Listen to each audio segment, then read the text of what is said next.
कैसी चल रही है आप सब लोगों की पढ़ाई। तो एक बार फिर से आप सभी का स्वागत है इस पर्टिकुलर सीरीज़ में, जहां पर हम डिस्कस करने वाले हैं केमिकल कोऑर्डिनेशन एंड इंटीग्रेशन। इसका प्रस्तुत करता हूं मैं doctor Kalpesh Gadhvi. So this is one of the very important chapter from class 11th biology and human physiology का बहुत ही इंपॉर्टेंट हिस्सा है। इस चैप्टर में बेसिकली हम सारी ग्लैंड्स के बारे में डिस्कशन करेंगे। अलग अलग एंडोक्राइन ग्लैंड्स के बारे में हम पढ़ते हैं, पूरी एंडोक्राइन सिस्टम पढ़ेंगे। So human endocrine system mainly comprise of so many glands like pituitary, hypothalamus, thyroid, parathyroid, pineal, thymus, adrenal. So there are lots of glands which are part of our endocrine system, and I will be discussing about those glands in this chapter. इस chapter में और बहुत सारी चीज़ें discuss होगी, जैसे endocrine glands का action कैसे होता है, वो किस प्रकार से एक्ट करती हैं, वहाँ पर वो कैसे अपने हार्मोन्स रिलीज़ करती हैं, उनके हार्मोन्स हैं तो उनके हार्मोन्स के इफ़ेक्ट क्या हैं, कैसे वो कौन कौन सी ऑर्गन्स पे इफ़ेक्ट दे रहे हैं, क्या उनका एक्शन है। We will be talking about those things as well. उसके साथ साथ हम बहुत सारे टाइप्स ऑफ हार्मोन्स देखेंगे कि हार्मोन्स बहुत सारे टाइप्स के होते हैं। जैसे कुछ हार्मोन्स में आयोडीन प्रेजेंट होता है, कुछ हार्मोन्स होते हैं वो स्मॉल पेप्टाइड्स होते हैं, कुछ हार्मोन्स स्टीरॉयड कंपोनेंट से बने होते हैं।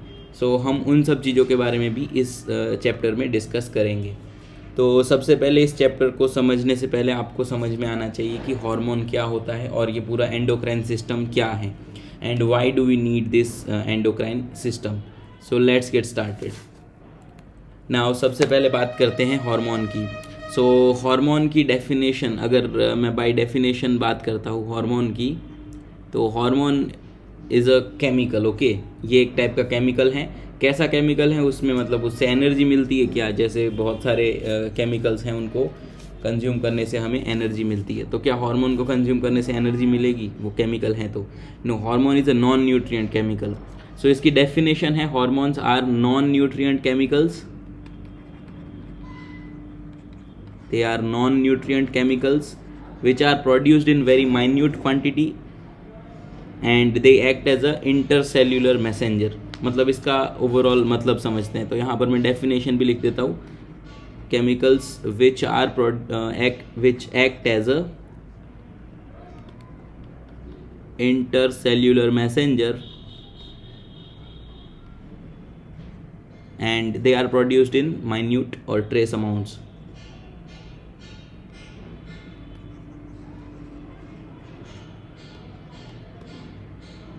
इस पूरी डेफिनेशन का मतलब होता है कि ये कुछ ऐसे केमिकल्स हैं जिससे हमें कोई एनर्जी नहीं मिलने वाली है, और ये इंटरसेल्यूलर मैसेंजर की तरह काम करेंगे। मतलब दो सेल के बीच में मैसेज पहुंचाना है। ये सेल नंबर 1 है और ये सेल नंबर 2 है। यहाँ से यहाँ अगर कोई मैसेज भेजना है तो ये काम हार्मोन कर सकता है, क्योंकि सेल्स के बीच में कोई ऐसा वायर्स का कोई कनेक्शन तो है नहीं कि इन्फॉर्मेशन ऐसे ही पहुंच जाएगी।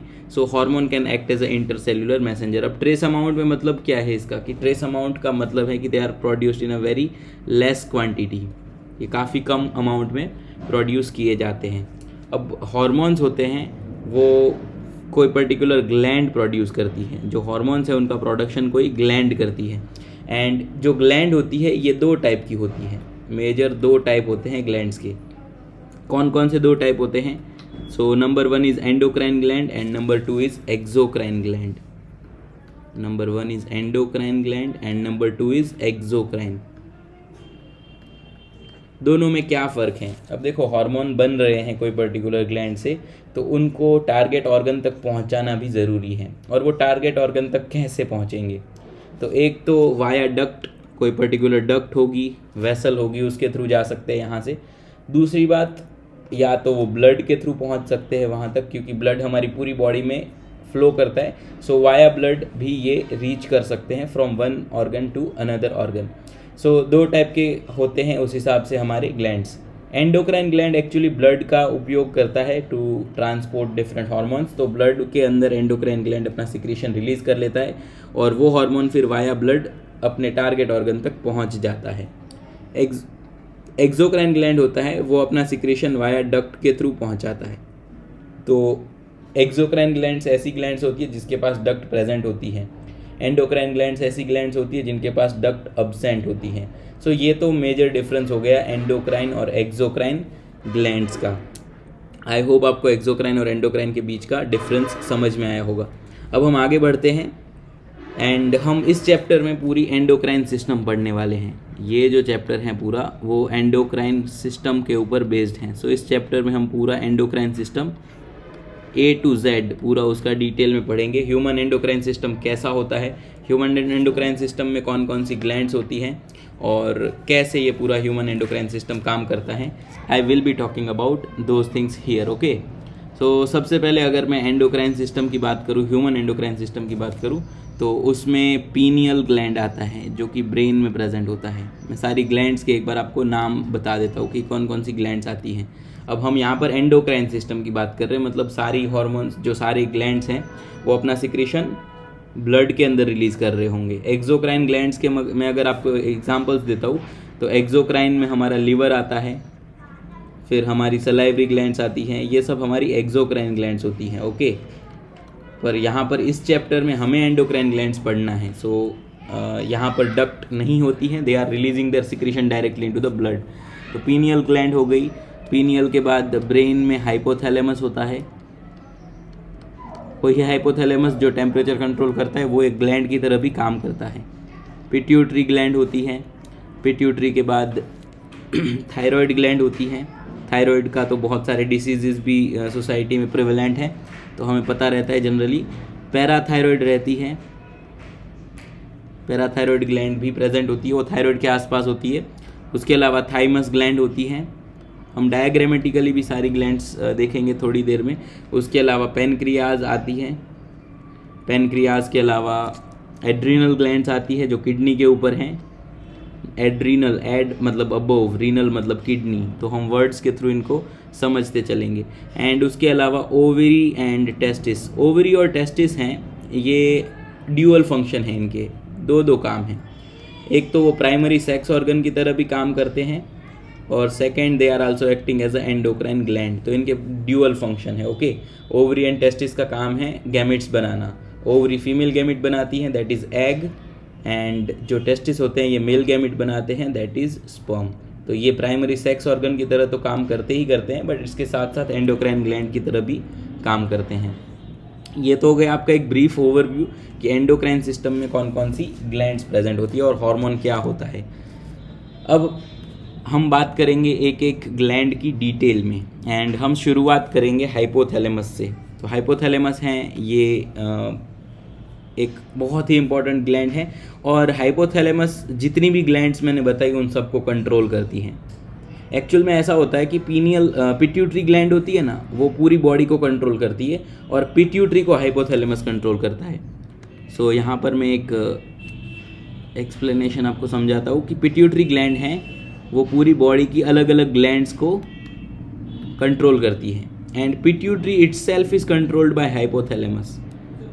सो यहाँ पर दो ओवरऑल चीज़ें आपको समझनी है कि पिट्यूटरी हैं वो सारी ग्लैंड्स को कंट्रोल कर रही है, इसलिए पिट्यूटरी को मास्टर ग्लैंड कहते हैं क्योंकि ये सबका मास्टर है, ये सबको कंट्रोल कर रहा है। हाइपोथैलेमस है ये पिट्यूटरी को भी कंट्रोल कर रहा है, सो इसीलिए इसको मास्टर ऑफ मास्टर कहते हैं, मतलब मास्टर का भी मास्टर है ना। So this is master of master gland. Okay, जबकि पिट्यूटरी हैं ये मास्टर ग्लैंड हैं। तो आपको पता होना चाहिए कि मास्टर ग्लैंड कौन सी हैं और मास्टर ऑफ मास्टर ग्लैंड कौन सी हैं। आई होप आपको मास्टर ग्लैंड और मास्टर ऑफ मास्टर ग्लैंड पता चला होगा। हम सबसे पहले हाइपोथैलेमस समझेंगे। हाइपोथैलेमस हैं तो वो क्या कर रहा है, हाइपोथैलेमस में कौन कौन से पार्ट्स हैं, and how hypothalamus is regulating everything. तो सबसे पहले हम समझते हैं हाइपोथैलेमस को। Hypothalamus is also called as master of master gland, okay, and we all know that. अब हाइपोथैलेमस है वो एक्चुअली फोर ब्रेन का हिस्सा है। फोर ब्रेन क्या होता है, अब देखो human brain is divided into 3 parts, fore brain, mid brain and hind brain. तो फोर ब्रेन का हिस्सा है हाइपोथैलेमस। जो हमारा ह्यूमन ब्रेन है वो 3 हिस्सों में डिवाइडेड है। हम नर्वस सिस्टम में ये पढ़ते हैं कि ह्यूमन ब्रेन के कितने पार्ट्स हैं। So hypothalamus is basically part of forebrain, and forebrain का एक पार्ट होता है, इसको हम कहते हैं डायनसेफेलॉन। फोर ब्रेन का एक पार्ट होता है, इसको कहते हैं डायनसेफेलॉन। ये फोर ब्रेन का हिस्सा है, और डायनसेफेलॉन होता है ना, उसका बेस उसके बेस में आपका हाइपोथैलेमस लोकेटेड होता है। तो एक्चुअली अगर आपको कोई पूछता है कि हाइपोथैलेमस की लोकेशन क्या है, तो वो फोर ब्रेन के डायनसेफेलॉन हिस्से में उसके बेस में लोकेटेड होता है। ठीक है ना। फोर ब्रेन के बहुत सारे काम होते हैं एंड अब आपको पता है कि ब्रेन है वो पूरा न्यूरॉन से बना हुआ है ना। और ब्रेन के अंदर कुछ स्पेसिफिक सेल्स होते हैं एंड इन स्पेसिफिक सेल्स को हम कहते हैं न्यूक्लियाई सेल्स। न्यूक्लियाई सेल्स, देखो ये न्यूक्लियस और न्यूक्लियाई सेल ये दोनों अलग बात हैं। कोई एक पर्टिकुलर सेल होता है उसमें न्यूक्लियस होता है, वो हमें पता है, पर ये जो न्यूक्लियाई सेल हैं वो एक अलग ही टाइप के सेल हैं। ठीक है, उनका खुद का भी न्यूक्लियस भी रहेगा, पर इस पूरे सेल को ही हम न्यूक्लियाई सेल कहते हैं। तो ब्रेन के पास ऐसे न्यूक्लियाई सेल्स होते हैं और एक्चुअल में हाइपोथैलेमस हैं ये इसी टाइप के न्यूक्लियाई सेल से बनता है। सो बहुत सारे न्यूक्लियाई सेल्स मिलकर हाइपोथैलेमस बनाते हैं। ठीक है, now this hormone regulates secretion of pituitary, क्योंकि हाइपोथैलेमस का जो भी सिक्रीशन है वो न्यूक्लियाई सेल बनाएंगे। हाइपोथैलेमस के सारे हार्मोन्स हैं वो ये न्यूक्लियाई सेल्स बनाते हैं और ये न्यूक्लियाई सेल्स हैं वो पिट्यूटरी ग्लैंड को कंट्रोल करते हैं, because we know that hypothalamus pituitary को कंट्रोल करता है। ठीक है, नाउ हाइपोथैलेमस जनरली दो टाइप के हार्मोन्स बनाता है। जो हार्मोन्स हैं हाइपोथैलेमस के वो दो टाइप के होते हैं, एक होता है इनहिबिटिंग हार्मोन, एक होता है रिलीजिंग हार्मोन। एक होता है रिलीजिंग हार्मोन्स और एक होता है इनहिबिटरी हार्मोन्स। अब दोनों हार्मोन्स किस तरीके से पिट्यूटरी को इन्फ्लुएंस कर रहे हैं उसी के ऊपर से उनको नाम दिए गए हैं। रिलीजिंग हार्मोन है वो पिट्यूटरी के ऊपर जाके एक्ट करेगा और पिट्यूटरी के हार्मोन के सिक्रीशन को बढ़ाता है, क्योंकि रिलीजिंग है ये, तो पिट्यूटरी के हार्मोन को ये उनका रिलीज ये बढ़ा देता है। Inhibitory hormone on the other hand ये हाइपोथैलेमस से पिट्यूटरी के पास पहुंचेगा और पिट्यूटरी के हार्मोन के सिक्रीशन को इनहिबिट कर देता है, कम कर देता है। तो दोनों जनरली क्या है कि एक सिग्नल जनरेट कर रहे हैं और वो पिट्यूटरी को बता रहा है कि एट अ टाइम पिट्यूटरी को क्या करना है, कि हार्मोन का सिक्रीशन बढ़ाना है या फिर हार्मोन का सिक्रीशन कम करना है। अगर बढ़ाने वाला हार्मोन है तो उसको रिलीजिंग हार्मोन कह देंगे, अगर कम करने वाला हार्मोन है तो उसे हम इनहिबिटरी हार्मोन कह देंगे। सो ये दो टाइप के हार्मोन्स हाइपोथैलेमस रिलीज करता है। अब हाइपोथैलेमस होता है वो एक्चुअली पिट्यूटरी के साथ कनेक्टेड होता है via a structure called as pituitary stalk. So actual में this is the hypothalamus. Okay, this is the hypothalamus. ये जो ऊपर वाला इतना हिस्सा है this is hypothalamus, this is pituitary, this is hypothalamus, this is pituitary. और ये जो बीच का स्ट्रक्चर है this is called as stalk, इसको कहते हैं हम स्टॉक। ये स्टॉक है, ये हाइपोथैलेमस और पिट्यूटरी को कनेक्ट करने का काम करता है। अब हाइपोथैलेमस है उसमें बहुत सारे न्यूक्लियाई सेल्स होंगे ऐसे, और ये न्यूक्लियाई सेल्स यही हार्मोन्स बनाने का काम कर रहे हैं। अब ये न्यूक्लियाई सेल्स को ये जो हार्मोन्स हैं वो पिट्यूटरी के पास जाएंगे तभी पिट्यूटरी के ऊपर वो इन्फ्लुएंस आएगा, पॉजिटिव या नेगेटिव, है ना। सो ये हार्मोन्स बेसिकली पिट्यूटरी तक जाते कैसे हैं, तो पिट्यूटरी के भी दो हिस्से हैं। This one is called as anterior pituitary and this portion is called as posterior pituitary. और ये बीच में जो स्ट्रक्चर हैं इसको हम इंटरमीडिएट पिट्यूटरी कहते हैं। This is intermediate pituitary. तो एंटीरियर पिट्यूटरी, पोस्टीरियर पिट्यूटरी और इंटरमीडिएट पिट्यूटरी ये तीन हिस्से हैं पिट्यूटरी ग्लैंड के। अब जो एंटीरियर पिट्यूटरी हैं और हाइपोथैलेमस हैं उन दोनों के बीच में जो कनेक्शन होता है वो ब्लड वेसल्स के थ्रू होता है। तो यहाँ पर बहुत सारे ब्लड वेसल्स इन दोनों को कनेक्ट करते हैं। तो ये जो पूरा सर्कुलेशन है ब्लड वेसल्स का जो कनेक्शन है जिसके थ्रू हाइपोथैलेमस के हार्मोन्स हैं वो एंटीरियर पिट्यूटरी के पास जाएंगे, इस कनेक्शन को हम कहते हैं portal circulation. So portal circulation क्या है? पोर्टल सर्कुलेशन और you can say hypothalamic pituitary portal circulation. तो portal circulation is in between two thing, hypothalamus and pituitary, anterior pituitary, hypothalamus and anterior part of the pituitary. तो anterior pituitary और hypothalamus के बीच में blood vessels का connection रहता है। Hypothalamus के सारे hormones via blood anterior pituitary के पास पहुंचते हैं। This is called as portal circulation. अब अगर मैं बात करूं पोस्टीरियर पिट्यूटरी की, तो पोस्टीरियर पिट्यूटरी और हाइपोथैलेमस के बीच में न्यूरॉन्स का कनेक्शन होता है। यहाँ पर न्यूरॉन के थ्रू इनमें कनेक्शन होता है। सो ये बात हमें याद रखना है। और ये जो न्यूरॉन्स हैं उनको हम कहते हैं hypothalamic neurons. Hypothalamic neurons, hypothalamic neurons क्या होते हैं? ऐसे न्यूरॉन्स जो पोस्टीरियर पिट्यूटरी और हाइपोथैलेमस को कनेक्ट कर देते हैं। तो दो टाइप के कनेक्शन हो गए। हाइपोथैलेमस के जो भी हार्मोन्स हैं वो एंटीरियर पिट्यूटरी तक उनको पहुंचना है तो पोर्टल सर्कुलेशन की मदद से जाएंगे। अब पोर्टल सर्कुलेशन में ब्लड रहता है तो ब्लड के अंदर ये हार्मोन्स रिलीज हो जाएंगे और वो एंटीरियर पिट्यूटरी तक पहुंच जाएंगे और फिर वो अपना इफेक्ट वहाँ पर दिखाएंगे। हाइपोथैलेमिक न्यूरॉन्स हैं वो अपना सिक्रीशन हाइपोथैलेमस से पोस्टीरियर पिट्यूटरी तक पहुँचाएंगे एंड फिर वहाँ पर अपना एक्शन दिखाएंगे। तो हम ऐसा कह सकते हैं कि पोस्टीरियर पिट्यूटरी हैं ये न्यूरल रेगुलेशन के अंदर हैं। It is under neural regulation of the hypothalamus. Anterior pituitary हैं वो पोर्टल सर्कुलेशन के कंट्रोल में हैं। अब हम देखते हैं हाइपोथैलेमिक हार्मोन्स। अब हाइपोथैलेमिक हार्मोन्स की मैं अगर बात करूं तो there are lots of hypothalamic hormones. Anterior pituitary को अफेक्ट करने वाले हार्मोन्स हम सबसे पहले देखते हैं और एंटीरियर पिट्यूटरी को जनरली अफेक्ट करने वाले हार्मोन्स में ही रिलीजिंग और इनहिबिटरी दोनों आएंगे। तो एंटीरियर पिट्यूटरी को कौन कौन से हाइपोथैलेमिक हार्मोन्स अफेक्ट करते हैं? सो एंटीरियर पिट्यूटरी को अफेक्ट करने में जो हाइपोथैलेमस से जो हार्मोन बनेंगे, ये याद रखना है कि ये हार्मोन्स हाइपोथैलेमस के हैं। इसमें रिलीजिंग हार्मोन्स आ जाएंगे और इनहिबिटरी हार्मोन्स भी आ जाएंगे। अब एक बात याद रखनी है कि इनहिबिटरी हार्मोन में ओनली सोमैटोस्टेटिन आता है।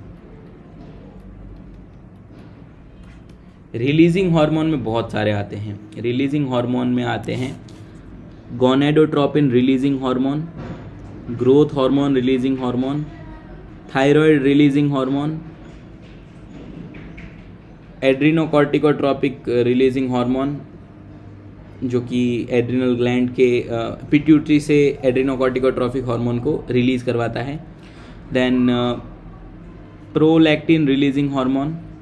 देन तो ये कुछ मेजर रिलीजिंग हार्मोन हो जाते हैं। एक मैंने आपको बोला था एक और हार्मोन होता है, इसका नाम होता है melanocyte stimulating hormone, MSH। Now let us understand कि ये हार्मोन्स करते क्या हैं एंड क्या उनका इफेक्ट है। एक्चुअली ये सारे हार्मोन्स एंटीरियर पिट्यूटरी को अफेक्ट करते हैं, मतलब इनका सिक्रीशन जाता है एंटीरियर पिट्यूटरी के पास। कैसे जाता है? हमने देखा पोर्टल सर्कुलेशन के थ्रू जाता है, ब्लड के थ्रू जाता है, राइट। तो अब ये रिलीजिंग हार्मोन्स और इनहिबिटरी हार्मोन्स एक्चुअल में करते क्या है, लेट अस अंडरस्टैंड दैट। अब गोनेडोट्रोपिन रिलीजिंग हार्मोन्स हैं, ये पिट्यूटरी के पास जाएंगे। इसका फुल फॉर्म यहाँ पर लिख देते हैं, गोनेडोट्रोपिन और बाद में पीछे रिलीजिंग हार्मोन। ओके, सो ये गोनेडोट्रोपिन रिलीजिंग हार्मोन पिट्यूटरी के पास जाएंगे और पिट्यूटरी से गोनेडोट्रोपिन का सिक्रीशन बढ़ाते हैं, मतलब रिलीज करवाएंगे गोनेडोट्रोपिन्स को। पिट्यूटरी दो टाइप के गोनेडोट्रोपिन बनाता है, LH एंड FSH। तो ये दोनों गोनेडोट्रोपिन का सिक्रीशन GnRH के इन्फ्लुएंस में बढ़ जाता है।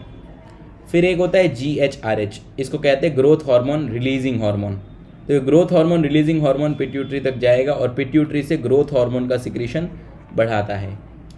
TRH थायराइड रिलीजिंग हार्मोन, ये पिट्यूटरी के पास जाता है और थायराइड स्टिम्युलेटिंग हार्मोन का सिक्रीशन बढ़ाता है, मतलब थायराइड के जो भी हार्मोन हैं उनके ऊपर ये आगे असर इसका जाएगा। ये हैं वो पिट्यूटरी के पास जाके एड्रीनोकॉर्टिकोट्रोपिक हार्मोन के सिक्रीशन को बढ़ाएगा। PRL this is prolactin releasing hormone, ये पिट्यूटरी पे जाके प्रोलैक्टिन के सिक्रीशन को इंक्रीज करवाता है। मेलानोसाइट स्टिम्युलेटिंग हार्मोन, ये एक्चुअल में इंटरमीडिएट पिट्यूटरी पे एक्ट करता है। बाकी सारे एंटीरियर पिट्यूटरी पे एक्ट कर रहे थे, पर MSH act on the intermediate pituitary और वहाँ से ये मेलानोसाइट्स का सिक्रीशन बढ़ाता है। सो ये हो गए आपके रिलीजिंग हार्मोन्स के फंक्शन। एक कॉमन सी बात है, जो भी रिलीजिंग हार्मोन है, चाहे वो गोनेडोट्रोपिन रिलीजिंग हो, चाहे ग्रोथ हार्मोन हो, चाहे थायराइड हो, ये सिक्रीशन को बढ़ाते हैं bye acting over the pituitary. And inhibitory hormone on the other side, ये ऐसे हार्मोन्स होते हैं जो पिट्यूटरी पे जाके उसके सिक्रीशन को इनहिबिट करते हैं, कम कर देते हैं। तो सोमैटोस्टेटिन होता है वो एक्चुअल में ग्रोथ हार्मोन का सिक्रीशन रिड्यूस कर देता है। सो ये तो हो गए आपके हाइपोथैलेमस के दो टाइप के हार्मोन्स। एक हो गए आपका हाइपोथैलेमिक रिलीजिंग हार्मोन और एक हो गया हाइपोथैलेमिक इनहिबिटरी हार्मोन्स। ये हार्मोन्स न्यूक्लियाई सेल्स बनाते हैं। न्यूक्लियाई सेल्स हैं, ये न्यूक्लियस नहीं है, ये आप अगेन याद रखोगे, ठीक है। एक बात आपको ये पूछा जा सकता है कि हाइपोथैलेमस और पिट्यूटरी के बीच में कनेक्शन कैसे होता है, कैसे हार्मोन्स रीच करते हैं। तो स्टॉक, हाइपोथैलेमिक स्टॉक, ये स्टॉक हैं, ये पिट्यूटरी और हाइपोथैलेमस को कनेक्ट करता है। एंटेरियर पिट्यूटरी और हाइपोथैलेमस के बीच में पोर्टल सर्कुलेशन के थ्रू कनेक्शन रहता है। पोस्टेरियर पिट्यूटरी और हाइपोथैलेमस के बीच में हाइपोथैलेमिक न्यूरॉन्स के थ्रू कनेक्शन रहता है। सो आई होप हाइपोथैलेमस आपको यहाँ तक समझ में आया होगा। In the next session we will be talking about pituitary and other glands. So thank you, I hope आपको ये सेशन समझ में आया होगा। And apart from that, if you enjoyed this session, then do like this video and do consider subscribing. Comment करना, एक चीज़ मुझे comment करके बताना, इंटरमीडिएट पिट्यूटरी के ऊपर मतलब कौन सा हाइपोथैलेमिक हार्मोन का इन्फ्लुएंस होता है। Just let me know that कौन से हार्मोन की बात करी थी हमने। और सब्सक्राइब करना definitely, this videos are absolutely free. So thank you for listening to this video. Till then take care, bye bye, जय हिंद, जय भारत।